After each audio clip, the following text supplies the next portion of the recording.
मुस्लिम राष्ट्र मंच का नारा है कि पीओके हमारा है, बल्कि हर भारतीय का नारा है। और हम कश्मीर अपना पूरा लेकर के रहेंगे। पीओके हमारा है। जैसे 500 साल बाद राम मंदिर बन सकता है, इसी तरह हम पीओके लेकर के रहेंगे। अब जब से एनडीए सरकार आई, इसने 370-35 से हटाकर एक संविधान, एक नागरिकता, एक झंडा, एक प्रधान लाया और तिरंगा घाटी में लहराने लगा। और इसके कारण मुस्लिम राष्ट्रीय मंच ने फैसला किया 2023 1-2 अक्टूबर में बापू और शास्त्री जी की जयंती पर पूरे हिंदुस्तान में एक आंदोलन किया जाए, तिरंगा फॉर पीओके, यानी पीओके में भी तिरंगा लहराए, सीओके में भी तिरंगा लहराए। लोकसभा चुनाव से पहले राष्ट्रीय मुस्लिम मंच की तरफ से तिरंगा यात्रा राजधानी लखनऊ में निकाली जा रही है, जिसमें संघ के प्रचारक इंद्रेश कुमार भी पहुंचे हुए हैं। बड़ी संख्या में आप देख सकते हैं जिस तरीके से यहाँ पे तमाम सारे लोग हाथों में तिरंगा लेकर तमाम सारे रास्तों पे जाएंगे और उनका साफ मकसद है कि पाकिस्तान में पीओके को आज़ाद किया जाए। इसी मकसद के साथ ये तिरंगा यात्रा निकली है, जिसमें आप देख सकते हैं इंद्रेश कुमार के साथ साथ तमाम सारे लोग यहाँ पे मौजूद हैं। इस तस्वीर आप देख सकते हैं। राष्ट्रीय मुस्लिम मंच की तरफ से तिरंगा यात्रा निकली है। पीओके को हमारा होने की बात यहाँ पे जोर शोर से हो रही है। क्या कुछ कहेंगे, तिरंगा यात्रा निकली है? देखिए, मुस्लिम राष्ट्रीय मंच के बैनर तले आज ये तिरंगा यात्रा निकल रही है। मुस्लिम राष्ट्रीय मंच का नारा है कि पीओके हमारा है, बल्कि हर भारतीय का नारा है। और हम कश्मीर अपना पूरा लेकर के रहेंगे। पीओके हमारा है। जैसे 500 साल बाद राम मंदिर बन सकता है, इसी तरह हम पीओके लेकर के रहेंगे और बिल्कुल लेकर रहेंगे। पाकिस्तान को उसके औकात दिखा देंगे। क्या कुछ कहेंगे सर, तिरंगा यात्रा निकली है, पीओके हमारा का नारा एक बार फिर गुज गया। पहले कश्मीर मुद्दा हुआ करता था। देखिए, हिंदुस्तान का अभिन्न अंग है पीओके। ये पाकिस्तान ने इस पर जबरदस्ती कब्जा कर रखा है। इसका हाथ पंडित जवाहरलाल नेहरू जी का था।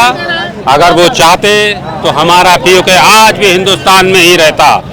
अब हम मुस्लिम राष्ट्रीय मंच के सहारे हिंदुस्तान के मुसलमानों से ये कहना चाहता हूँ कि हमारे हिंदुस्तान का हिस्सा जो पीओके है, उसके लिए मैं अपनी जान निछावर कर दूंगा और पीओके को लेके रहूंगा।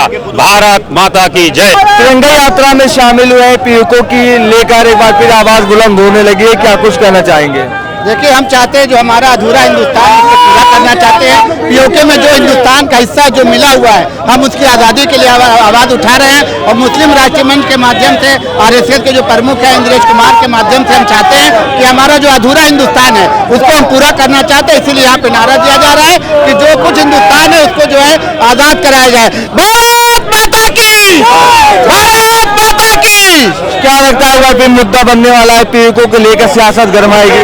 मुद्दा नहीं बनना चाहता। हम इसके लिए आवाज समय समय पर उठाते रहे। हम चाहते हैं कि हमको जो है पूरी आज़ादी मिले। जो कश्मीर, जो जम्मू कश्मीर जो है पाकिस्तान के अंडर में जिसको पीओके कहा जाता है, हम इसकी आज़ादी के लिए आवाज उठा रहे हैं। और हमको यकीन है कि इस बार अगर मोदी सरकार तीसरी बार बनती है तो हम इसको हासिल करने में कामयाब हो जाएंगे।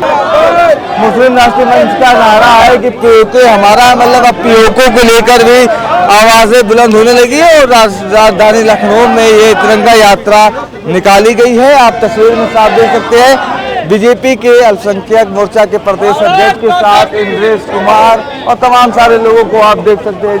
पाकिस्तान और चीन से खाली करवाएंगे। अनेकों वर्ष वो बात ठंडे बस्ते में रही। अब जब से एनडीए सरकार आई, इसने 370-35 से हटाकर एक संविधान, एक नागरिकता, एक झंडा, एक प्रधान लाया और तिरंगा घाटी में लहराने लगा। तो इसके कारण मुस्लिम राष्ट्रीय मंच ने फैसला किया 2023 1-2 अक्टूबर में बापू और शास्त्री जी की जयंती पर पूरे हिंदुस्तान में एक आंदोलन किया जाए, तिरंगा फॉर पीओके, यानी पीओके में भी तिरंगा लहराए, सीओके में भी तिरंगा लहराए। दिल्ली लाल किला से यह अभियान शुरू हुआ जब हजारों हजार मुसलमानों ने तिरंगा हाथ में लेकर ये नारा लगाते हुए पीओके में पाकिस्तान जुल्म बंद करो, बंद करो। पीओके की एक आवाज़ हिंदुस्तान, हिंदुस्तान।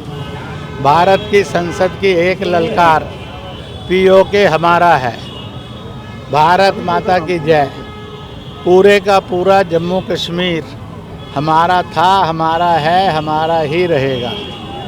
इस बात की चेतावनी देते हुए जन जागरण किया है और सारे देश के अंदर इस बात को कहा है कि आप किसी भी मजहब के हैं, किसी भी जात के हैं, किसी भी भाषा के हैं, भूगोल के हैं और पार्टी के हैं, ये संसद का साझा संकल्प है और इसलिए 142 करोड़ लोगों का ये संकल्प बने।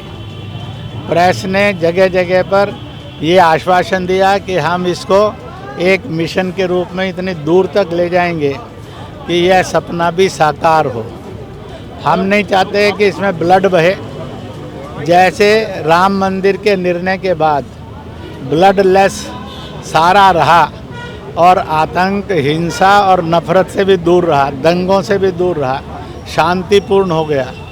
370-35 के बाद इस साल 8.5 लाख घरों, दफ्तरों पर तिरंगा लहरा।